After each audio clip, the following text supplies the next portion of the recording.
Okay, and we're live. Good evening, everybody. I'm Bob Weathers here at the Vitality Project, and I'm here with my guest, who's a regular guest on our podcast and highly valued. It's my dear friend, Doug Prater. Hi, Doug. Hi, Dr. Bob. Hi, everyone. It's great to see you today. Good to have you with us tonight. Thank you for joining us, Doug. We're in a series now, Doug, looking at high-risk situations. We're talking about triggers and how to manage these in our lives, and it's a gradual unfolding. I'll probably do 2 entire modules on this, so a series of weeks, if not months, on this topic. So we're just kind of developing the groundwork for it right now. And one piece is looking at how to track our sobriety from addiction of any kind. And as you know, we've talked about addiction in a broader sense here than just addiction to substance, which would include alcohol and other drugs, but that we've included behavioral addictions of every stripe, and also addictions that get us in trouble around attitudes such as resentment or self-doubt. And so it really is meant to be inclusive. It really is talking about all of our addictions and really recovery for everyone. And in that spirit, we've been talking about in the last few days, our posts have focused on tracking the kind of tracking our sobriety quantitatively, like how many days or weeks or years have I been sober from this or that addiction. But I wanted to include this unit, and it's what you and I are going to talk about for a few minutes tonight, namely, how do we track the quality of our sobriety? As important as it is to, I think, especially in early recovery, to get your first day and your first week and your first month, and I don't take any of that lightly. I think it's really an accomplishment. I do feel like that it's equally important to address, particularly over time, the qualitative dimensions, the more subjective aspects that inform and go hand in hand, ideally, with sobriety. So I wanted to invite our talking about that, Doug, and you and I are both in recovery from addiction to substances, and I'll speak for myself. I am in recovery also from addiction to attitudes and other behaviors, and it's part of my just kind of daily inventory. It's just very matter of fact for me, and I figure it's going to be my entire lifetime of just trying to kind of address and clear out these attachments, these enslavements as much as I can. But I'm interested here to talk about with you, because we both know addiction and recovery from the inside, to talk about this kind of non-specific factor, namely the quality of our recovery, the quality of our sobriety. I think it doesn't get as much airtime, and I thought maybe we could spend a few minutes tonight talking about it. I'm game on, Doug, just to have you go wherever you might, whatever that might kind of stimulate for you, and then we can dialogue about it as we go along. Yeah. Well, the first thing that jumps out about this to me is that quality not only is more difficult to track, but it's something that our understanding of the quality of our sobriety changes over time too. I know very early in sobriety, of course, it's miserable while you're detoxing and getting over it. And then the first couple weeks, first couple months can be really, really hard.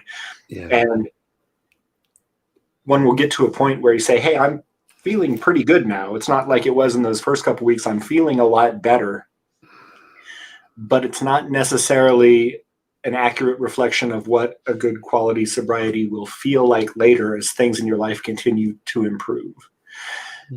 Not only that, but really good feelings early in sobriety can be elusive as well due to the references, the cloud 9 effect of I don't feel terrible anymore, so I must be feeling great. The quality of my sobriety is really good.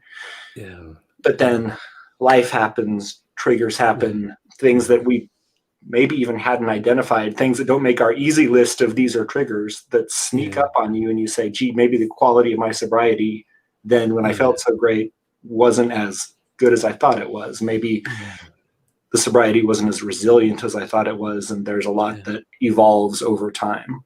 Yeah, really like the way that you're introducing it, Doug. Thank you for your thoughtfulness, as always. I appreciate it. I'm reflecting on my own experience in early recovery. In earliest recovery, I had a number of relapses to addiction, and what I'm aware of, I really resonate with the way you're describing it, what's that image? If you're banging your head with a hammer and you stop banging it, it just feels really good. So in comparison, it felt really good to be in sobriety, and I had almost an ecstatic sense of lightness or well-being.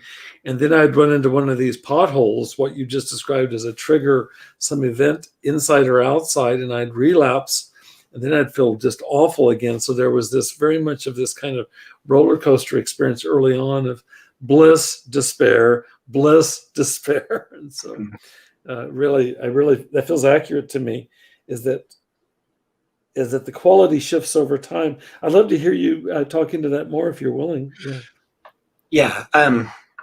One of the things that makes it so particularly difficult is that, as most people in recovery know, and all addicts will soon find out, our brains are really, really good at lying to ourselves.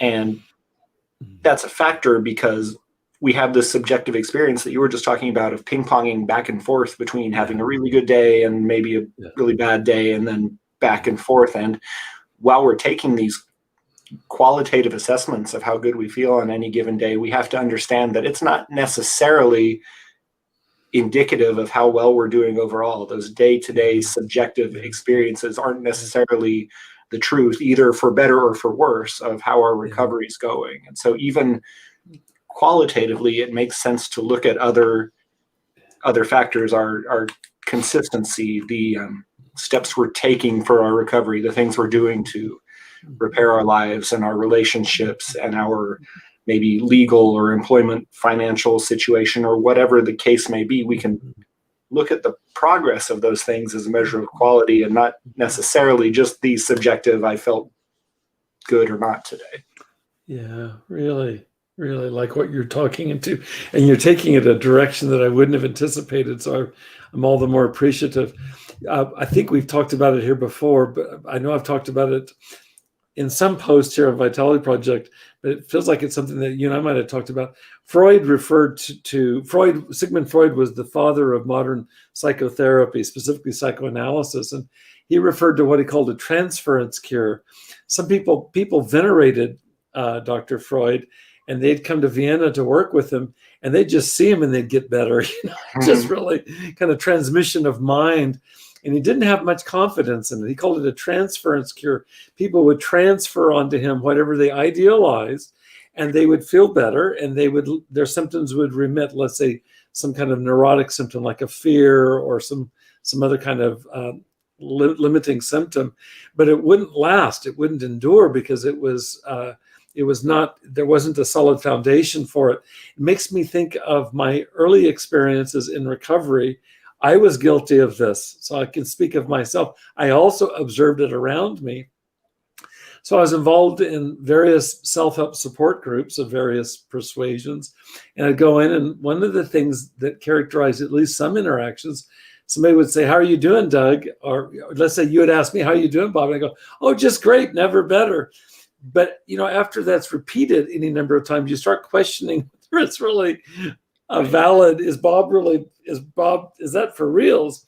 And then I would notice that, like you suggested earlier, then the bottom would drop out and Bob wouldn't be doing great anymore.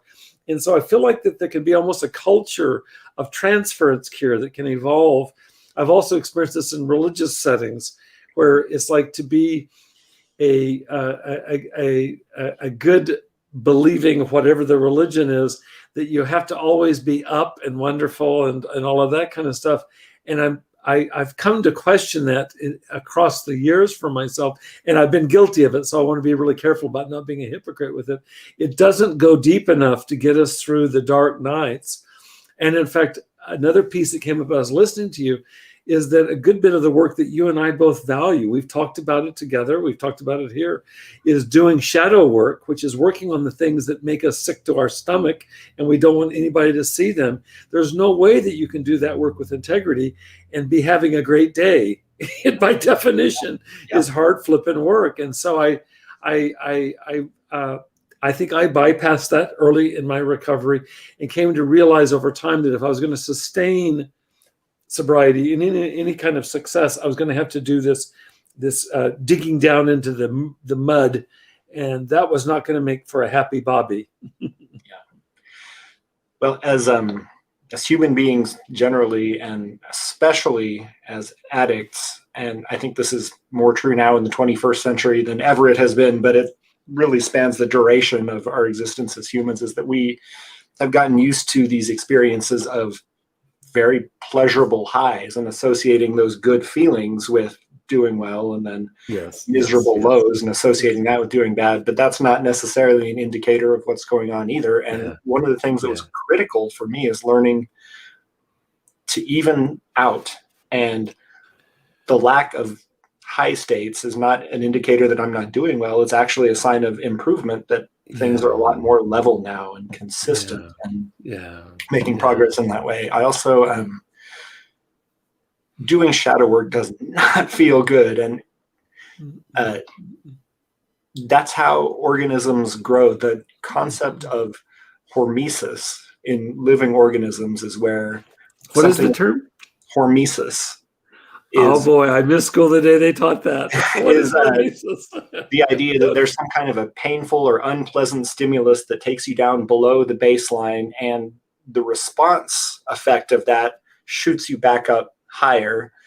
Whereas the opposite can also be true. A short-term stimulus that feels good is met with a response, a rebound effect that brings you back down lower. And so we stack up these things. Shadow work would be one, or doing painful exercise would be one, or things like this that are unpleasant in the short term, the net effect of which longer term is to lift us up higher than we were before on a sustained basis. I love this. Doug, can you help me spell it? Because I want to put this out to the world. Is it Hormesis? That's it. All right, here we go. Hormesis. Hormesis. This is our new vocabulary word for the day.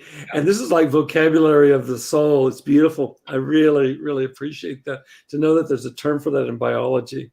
Yeah. It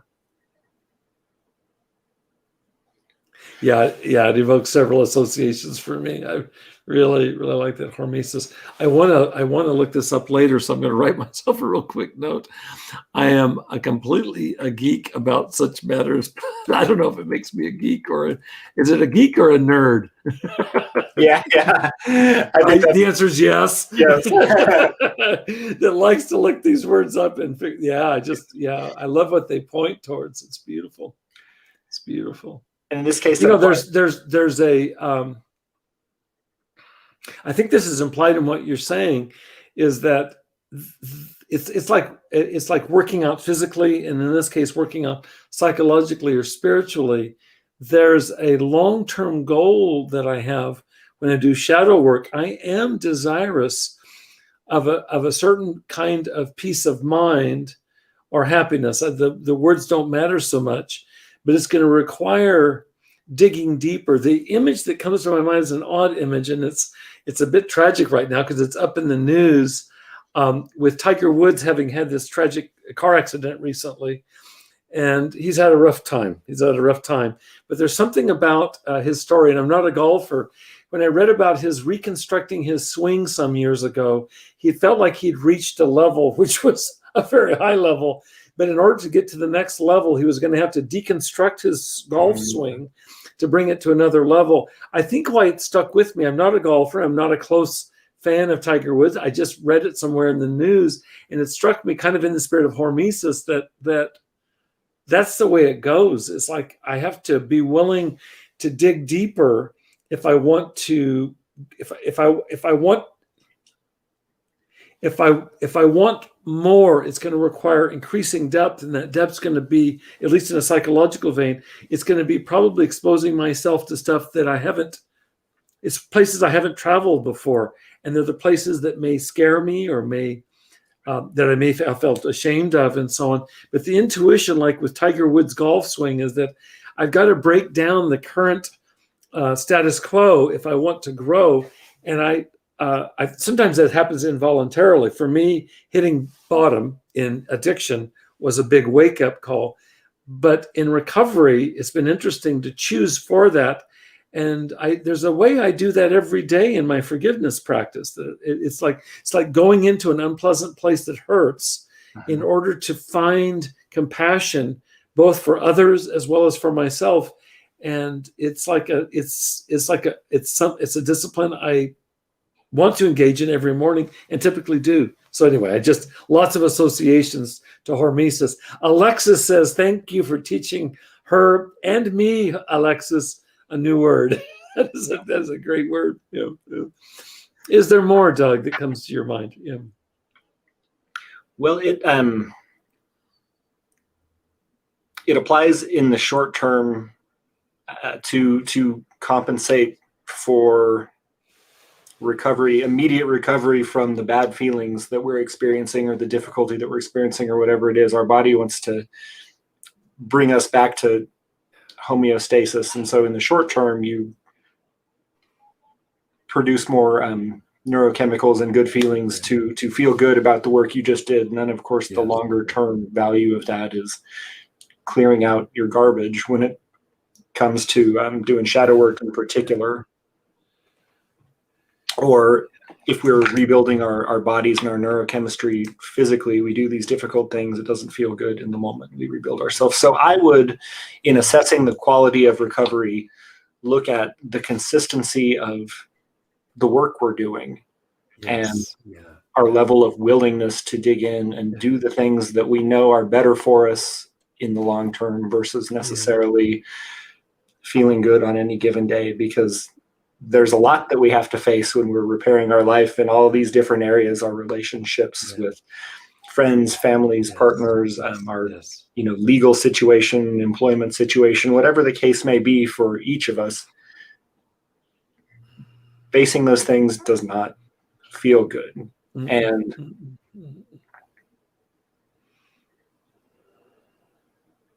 we can let those things be triggers for ourselves, or we can take our willingness to do that as an indicator of the quality of the recovery in itself. Yeah.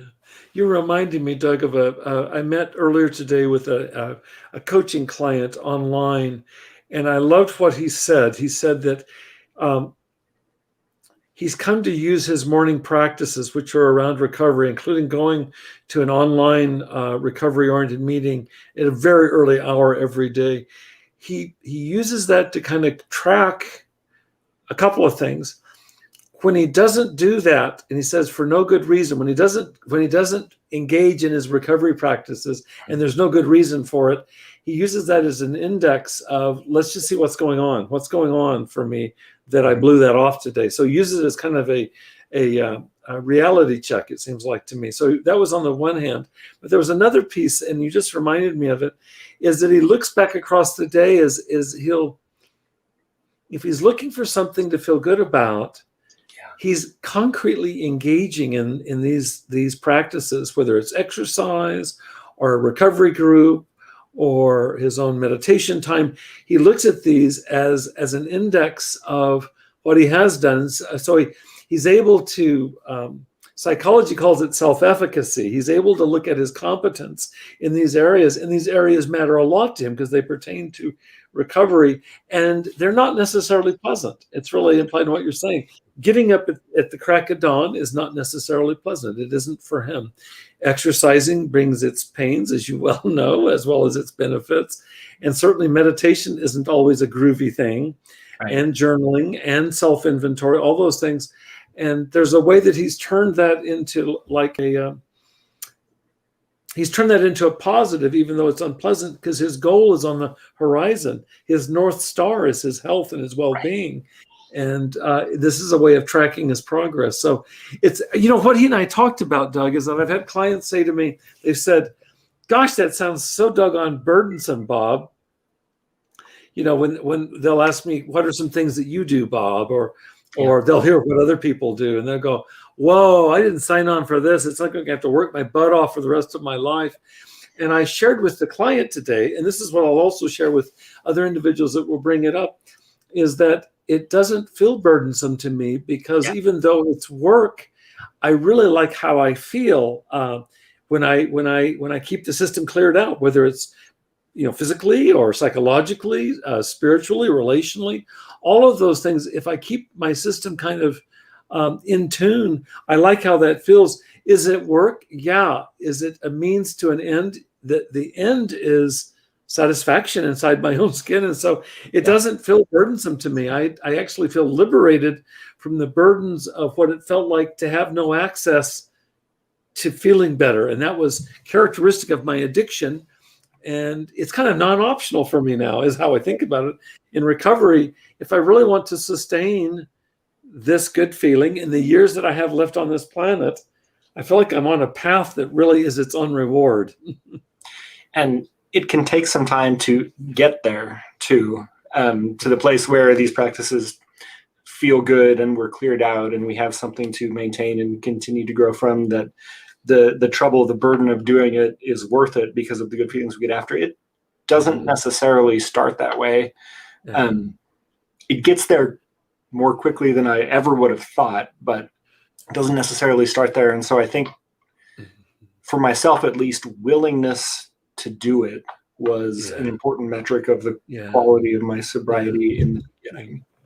You know, the quality, the strength, the resilience of my sobriety was based on my willingness to continue doing those things that I knew would be good for me, even if I didn't necessarily enjoy them in the beginning. Of course, they became rewarding. It's such an important reframe to look at the good feelings we're looking for are the things that we have developed over time, the place we've reached, as opposed to the enjoyment in the moment that we're conditioned to seek, not just as addicts, but as humans in 21st century consumer culture. Yeah, you reminded me of, Doug, when I talk with individuals, for example, in the groups that I lead, we'll talk about the level of dopamine release that's associated with most of the addictive substances that we've shared in the group. And it's so many more times of the release of this feel-good chemical in our bodies than any other organic pathway. There's nothing from eating your favorite food to the best sex you could ever imagine doesn't compare with the dopamine release of heroin, of meth, even of cocaine. And so there's that. And I'll ask clients, I'll say, well, what hope is there for us? And after they've been in treatment and been studying addiction and recovery, they begin to realize is that there isn't initially, because you're so used to being ramped at such a high level, no matter what the substance is. Everything from alcohol to fentanyl is on that spectrum of dopamine release. But what there is the possibility of over time, and it gets at your comment about finding a different metric, a different baseline, is that our bodies and brains will settle down to where the dopamine release begins to gradually find its natural level. And when it finds its natural level, whatever that is, I usually use the number 1.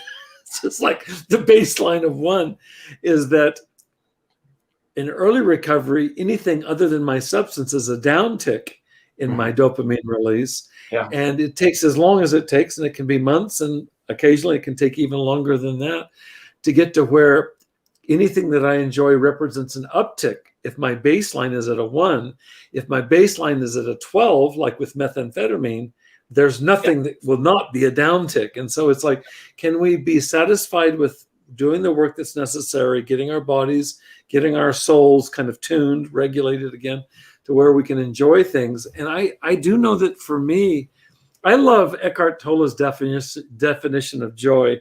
He says, joy is vibrantly alive peace. Yeah, that's really good. Like that, because it's like, I want that peace. And there are sometimes that it manifests as vibrancy for me. For example, aesthetically, noticing nature and beauty and love and connection and so on like that. The other times it's quite quiet. It's quite quiet, but it's peaceful, and that's attainable. That's attainable. I think you know this in your life. I know it in my life. And that's the pearl of great price for me in recovery. And it may not look like that kind of glitzy, jumping up and clicking your heels transference cure, but who wants that? It has a very short shelf life. Whereas what we're talking about really is our birthright. It's really what we all seek. Yeah. I want to finish up right now, Doug, in just a moment. I want to say, Alexis, thank you for joining us. She's complimenting us on really great discussion points, and I thank you for that. Thanks for your engagement. Kathy also joined us. It's wonderful to see you, dear Kathy, again, too. And what I want to invite is, and if anybody wants to engage with Doug, you're welcome to do that through me, through Vitality Project, and I'll forward it to Doug. And or if you want to engage with me, you can also write through the Vitality Project. You can do that in our Facebook. We have a Facebook page for Vitality Project. You can also respond to YouTube videos. You can get creative. And if you're interested in finding out more about what we do here, I recommend you to vitalityproject.life. If you go to that, that's a website that gives you an idea of what we're up to. But these conversations that we've been talking about tonight, these are what we value. It's like extending. I'm getting clearer and clearer, Doug, that what we're doing is extending beyond basic recovery, which, with complete respect to 12-step recovery, I think is front and center. 12-step recovery focuses on addiction as a spiritual problem that needs a spiritual solution.